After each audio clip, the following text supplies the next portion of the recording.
علامہ اقبال علیہ رحمہ فرماتے ہیں کہ میں گھر آیا اور ہمارے گھر کے سامنے ایک سائل کھڑا تھا. سائل چوں قضائے مبرم ہے، جس طرح قضائے مبرم ہوتی ہے، ٹلتی نہیں ہے، اس طرح وہ ٹلنے والا ہی نہیں تھا. میں نے اس کو لا کہا بابا چلا جا معاف کر، لیکن وہ ضد کر کے گھر کے دروازے کے اوپر کھڑا تھا. میں لاؤبالی کی عمر تھی تو سکول سے آیا تھا، میرے ہاتھ میں چھوٹی سی چھڑی تھی تو میں نے اس کے کاسے کے اوپر ماری تو وہ کاسا ٹوٹ کے گر گیا اور اس کے اندر جو سارے دن کی ریزگاری جمع کی تھی وہ بھی بکھر گئی. تو کہتے ہیں کہ وہ ریزگاری اکٹھی کرنے لگا اور میرے والد شیخ نور محمد اندر سے کہیں دیکھ رہے تھے تو وہ باہر آئے. انہوں نے وہ ریزگاری اکٹھی کر کے اس کو دی اور اس کو اور پیسے دیے اور اس سے معذرت کی اور اس کو رخصت کیا اور مجھے بازو سے پکڑ کے اندر لے گئے. اقبال کہتے ہیں میں نے ساری زندگی اپنے والد گرامی کو یوں بلک بلک کے روتے نہیں دیکھا تھا. میرے والد نے مجھے بٹھا لیا اور کہنے لگے کہ اقبال، اگر قیامت کے دن رسول اللہ نے پوچھ لیا کہ تیرا بیٹا فقیروں کے کاسے توڑتا تھا تو بتا میں حضور کو جواب کیا دوں گا. تو کہتے ہیں کہ بس وہی لمحہ میری تربیت کا تھا. بلکہ اقبال پھر ساری زندگی کہا کرتے تھے نام تو از پدر آموختم، حضور آپ کا نام، آپ کی محبت میں نے اپنے باپ سے سیکھی. یعنی حضور کا سامنا کیسے کروں گا. اور پھر یہ اقبال کے کلام میں آخر تک یہ چیز آتی ہے کہ کیسے حضور کا سامنا ہوگا. تو غنی از ہر دو عالم من فقیر، روز محشر عذرہائے من پذیر، گر تمی بینی حسابم ناگزیر، از نگاہ مصطفیٰ پنہا بغیر. اقبال بھی پھر آخر میں دعا کرتے ہوئے اللہ کی بارگاہ میں عرض گزار ہوتا ہے مالک تو غنی ہے، میں تیرا فقیر بندہ ہوں، تو مجھے یوں ہی معاف کر دے، میرا حساب نہ لینا. لیکن اگر میرا حساب لینا بڑا ضروری بھی ہوا تو یہ مہربانی کرنا حضور کے سامنے نہ لینا، میں حضور کو کیا منہ دکھاؤں گا. تو یہ فکر ملی کہاں سے؟ یہ باپ کی تربیت سے ملی، یہ ماں کی آغوش سے ملی. تو یہ ماں باپ کی ذمہ داری ہے کہ بیٹا جب کسی کا دل توڑے، جب کسی سے زیادتی کرے تو باپ وہیں اس کا راستہ روکے.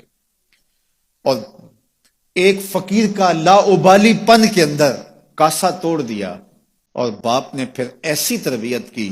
اقبال ساری زندگی لوگوں کے دل جوڑتا رہا، ساری زندگی بتاتا رہا کہ انسان کی اصل صورت کیا ہوتی ہے. دل نہیں شاعر کا ہے کیفیتوں کی رستخیز، کیا بتاؤں کہ درون سینہ کیا رکھتا ہوں میں، در غم دیگر بسوزو دیگر آرا ہم بسوز، گفت مت روشن حدیث گر توانی دار ہوش، کہہ گئے ہیں شاعری جزویست از پیغمبری، ہاں سنا دے پڑھ کے ان کو پیغام سروش. وہ کہتا ہے دوسروں کے غم میں جلنا اور پھر اس غم کو جہان میں پھیلا دینا، اسی کا نام شاعری ہے.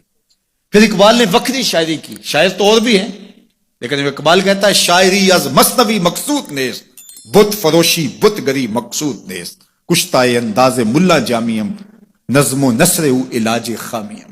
وہ کہتا ہے کہ میں یہ بت نہیں بنا رہا کہ یہ غزلیں تراش کے اور یہ نظمیں تراش کے لوگوں سے داد وصول کرو.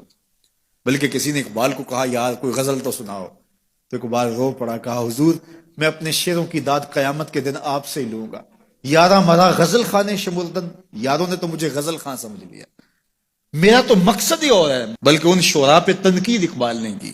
عشق و مستی کا جنازہ ہے تخیل ان کا، ان کے اندیشہ تاریخ میں قوموں کے مزار، چشم آدم سے چھپاتے ہیں مقامات بلند، کرتے ہیں روح کو خوابیدہ بدن کو بیدار. ہند کے شاعر و صورت گر و افسانہ نویس، آہ بیچاروں کے اعصاب پہ عورت ہے سوار. ہر وقت لب و رخسار کے تذکرے، ہر وقت نشیلی آنکھوں کی کہانیاں، ہر وقت قدے رانا کی باتیں. کہا تم اس خول سے نکل ہی نہیں رہے، تمہاری شاعری صرف ایک عورت کے گرد گھوم رہی ہے جس نے اس کو تخلیق کیا، اس خالق کے جلوے بھی تو دیکھو نا. تو اقبال پھر اقبال بنتا ہے اور اس کو یہ شعور، یہ آگہی، یہ نور ملتا کہاں سے ہے؟